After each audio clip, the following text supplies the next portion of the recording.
protection and public policy. So I want us to take note that environment is God-given. I'm saying that environmental protection and public policy is my topic.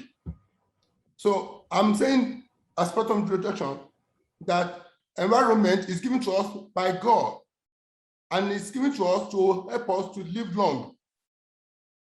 And so whatever God has given to us is not meant to harm us.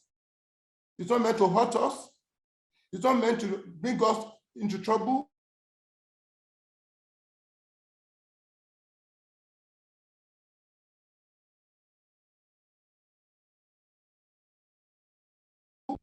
Life that is healthy and life that is not polluted. But because of invention, we begin to have pollution to the extent that everywhere the environment is being threatened now. But I can assure ourselves that public policies have been made to ensure that our environment is protected. Our environment is protected. And so one of the reasons for that is because globally, there's a uniform position in face of nuclear buildup threats, depletion of ozone layers, gas flaring, drought, ravages of war, and so on and so forth. All these are part of threat to environment. The last speaker talks about mortuary, that there's a need for us to have a simplified mortuary. If you don't do it, dead bodies can affect environment. If it is not properly done, it can cause outbreak of disease that can affect the living, the lives of people that are within that community. So I agree with him that there must be a simplified way of burying people who die, so as to ensure that we have a good, clean environment. So in addition, we have some policies put in place. The policies are put in place to ensure that there is a proper coordination and conservation of natural resources for sustainable development. So we have strategy. Number one, securing a quality environment, advocate for good health and well-being. Number one, promoting sustainable use of natural resources and the restoration and maintenance of the biological diversity ecosystem. Number two.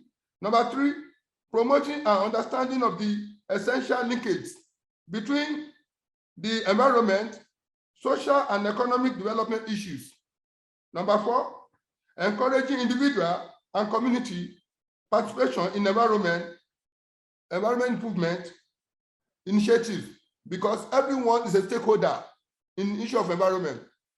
Nobody should be left without being sensitized on the value of environment protection. Number six, raising public awareness and engendering national culture of environmental protection. Seven, building partnership among all stakeholders, including government at all levels, international institutions, and governments, non-government agencies, and communities on environmental matters. Guiding principles. We are asking that there should be public trust doctrine, that everybody will own. Environment is not for one man, it's not for one village, it's not for one nation. It's a collective responsibility. So if you and I agree to make our environment good, we and our generations and children unborn, they will benefit from it. And society will be safer. And all of us will have a good health, and longevity will be prolonged. So we must also see environment as a right that must be safeguarded. You must defend your environment wherever you have the privilege. Don't allow anybody to throw raw papers on the street. Let that be a basket or waste basket for anyone who wants to throw a paper or dump anything on the road. It's part of environment protection.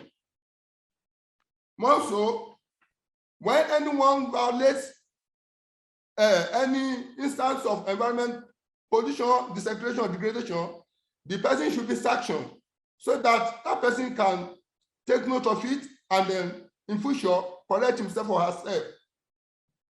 Finally, I want to say that when we have international cooperation and support from multilateral agencies and institutions to team up together, we find solutions to the issue of climate change. It is possible. We can reduce the threat of climate change if the global world and global governments can put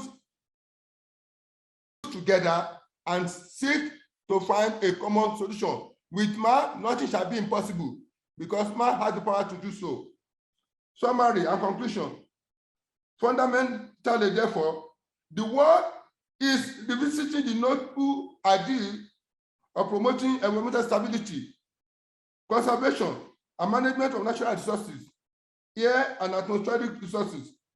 Fresh water is important. Wetland ecosystem is important. Coastal and marine ecosystem is important. Mountain ecosystem is important.